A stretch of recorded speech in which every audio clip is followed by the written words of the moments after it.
Comment naviguer avec votre smartphone ou votre tablette sur Internet en utilisant le navigateur Chrome.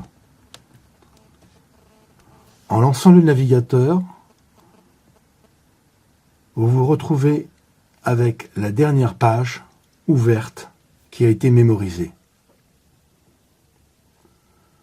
Là, c'est une page de recherche de Google qui affiche une boîte de recherche ou une boîte pour saisir l'URL, c'est-à-dire l'adresse d'un site que vous voulez visiter, qui commence en général par www, etc.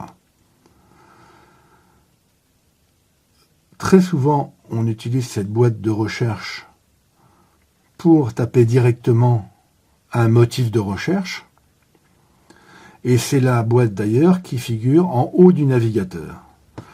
Admettons que je veuille avoir des renseignements sur Jules César.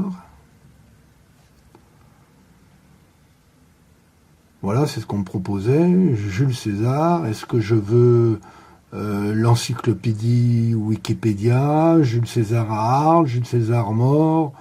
Bon, admettons que je veuille savoir quelque chose qui a un rapport avec Arles. Bon, c'est un hôtel, Jules César à Arles. Pas le plus intéressant. Donc je vais revenir à Jules César.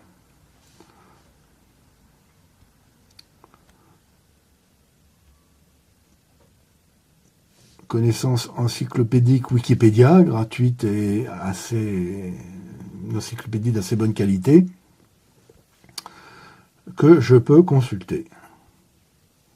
Voilà, donc on est à une adresse Wikipédia, je peux taper une autre recherche ou chercher autre chose. On voit que, par ailleurs, le navigateur affiche un chiffre 4. En fait, c'est le nombre d'onglets qui est ouvert par ce navigateur. Si on clique ou on appuie sur le chiffre 4, un espèce de petit jeu de cartes apparaît avec les différents onglets précédemment ouverts et qui sont restés mémorisés. Cela me permet d'y retourner, de les faire défiler également. Si je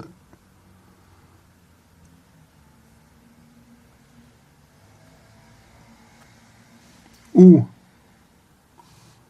si je veux continuer à rechercher dans un seul onglet, il vaut mieux à ce moment-là, pour économiser la mémoire, fermer les autres. Et je peux fermer les autres, soit en les faisant glisser, soit en appuyant sur la petite croix pour les fermer. Voilà, je n'ai plus qu'un seul onglet ouvert, ce qui économise ma mémoire et ce qui me permet de continuer à chercher, à lire les articles que je veux consulter. Ce navigateur, par ailleurs, permet, à travers le menu qui est ici, les petits points, il permet d'ouvrir un nouvel onglet. Si je veux faire une nouvelle recherche, par exemple, sur Paris, pour être original, voilà, aller à Paris. Donc il suffit que j'appuie sur la barre de recherche pour taper aussi autre chose.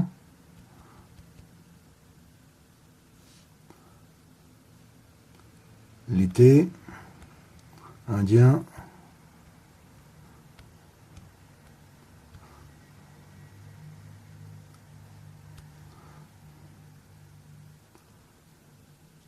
Voilà. Donc ce qui est intéressant aussi, c'est que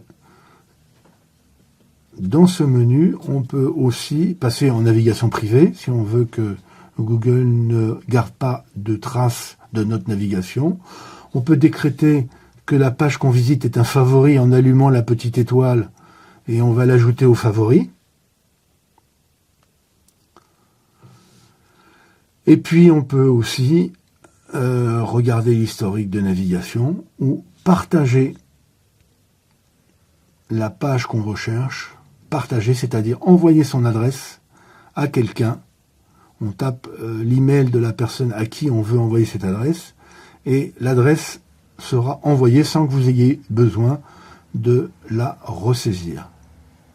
C'est un moyen très intéressant pour mémoriser les adresses qu'on veut garder.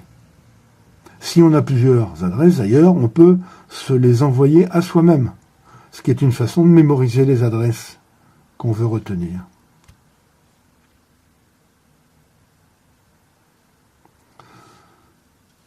Qu'est-ce qu'on peut faire d'autre? On peut rechercher dans la page quelque chose qui nous intéresse. Après avoir envoyé l'adresse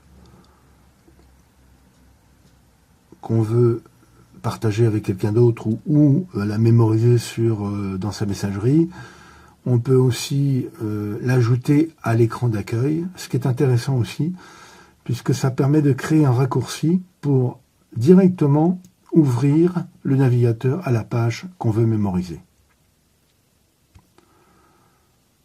Voilà, été indien, Wikipédia, et admettons que je veuille facilement retrouver cette page sans la rechercher, je fais ajouter, et la page va être ajoutée.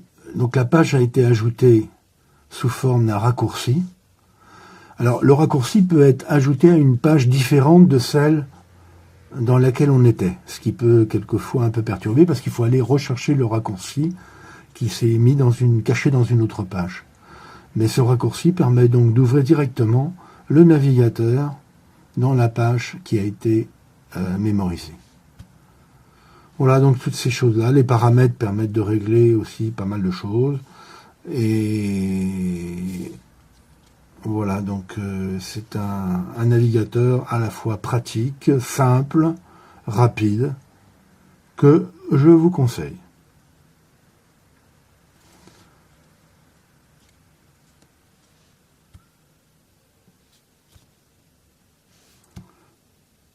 Voilà, à vous de jouer.